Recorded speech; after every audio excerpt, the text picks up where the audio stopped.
really enjoyed the welcome. It's like the road to heaven. Crafts and some technologies. I'm very impressed about the culture and the technology they use here. Something very special because I used to work with UNESCO, and this has just become a UNESCO World Mexican Heritage ambassador to India. Site. So it's very interesting to see it, just to get the vibes of the old civilization, and it's wonderful to be here.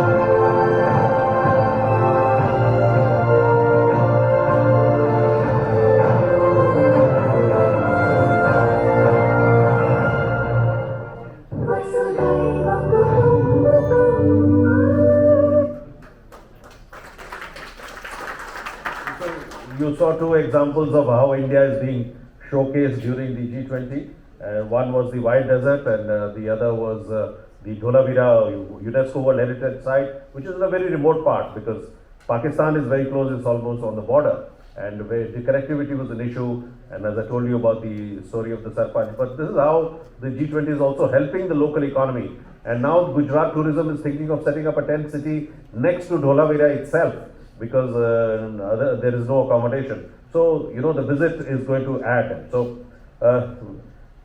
distinguished guests on the dais, Lieutenant General K.M. Seth, my former senior colleagues, Sri Vinod Zutshi, Sri Bes Barua, my colleagues from the industry, Jyoti Mayal, Ajit Bajaj, and Jyoti has the distinction of being the only lady on the stage.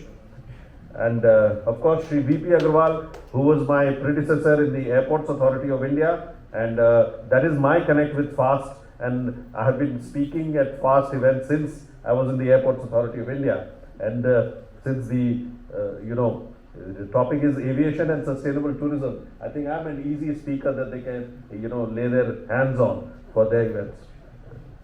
So anyway, first you saw what we have done at the Run of Kutch. Similar events was the second working group has also happened at Siliguri and Darjeeling, which was in the month of April, and we had a very good response there also.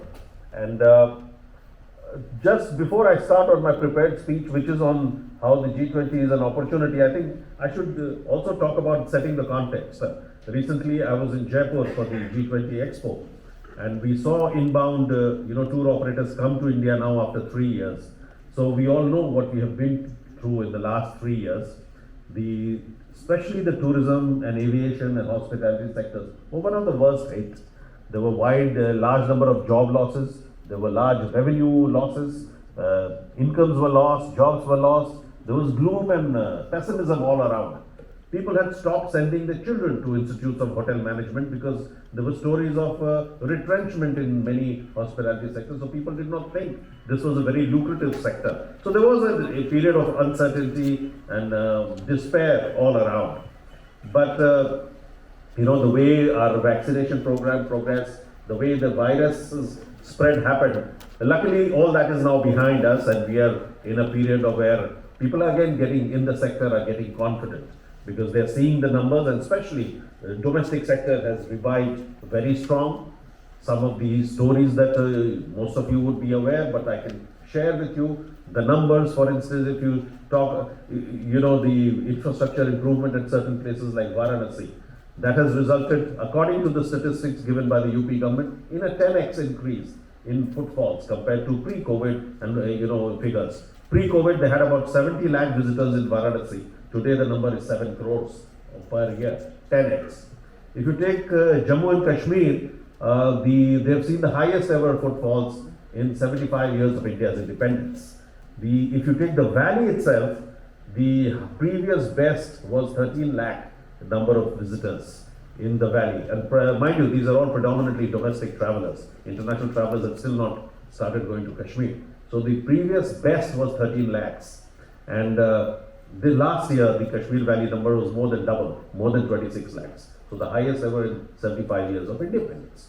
50 flights are almost landing every day in Srinagar, 35 in Jammu, 17, 18 in Ladakh. My ex-colleagues from the Airport Authority are there. They'll correct the figures if I'm wrong, but these are the number of flights. All the flights are full. People are also traveling by train and buses, so that you can see, imagine the number of persons. Similar stories of booked hotels, booked flights, and chock-a-block highways are coming from all centers which are, say, 4 or 5 hours from the metros. Say 4 or 5 hours from Hyderabad, 4 or 5 hours from Bangalore, 4 or 5 hours from Mumbai, Delhi, Kolkata. It's very difficult to find accommodation on the weekends. People are traveling out, and that has also happened with the because of the emphasis on infrastructure and the excellent status of our highways. I have personally experienced, going to Dehradun by road or others used to take much more time. I went to Haridwar recently and I was able to do it in 4 hours, door to door. In Jaipur, people were telling me when they took the new highway, I went by train and I took the Vande Bharat Express, which was again a very good experience.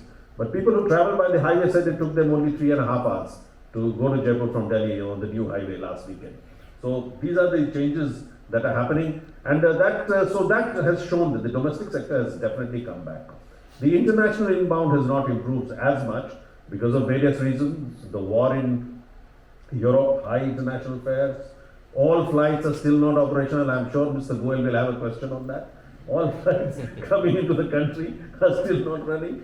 So I have preempted the question. The strength of flights is still not up to the pre-COVID level international flights. So the fares have gone up. You would have children or relatives studying in the US, they must be complaining about the high level of economy class and business class fares that now India-US is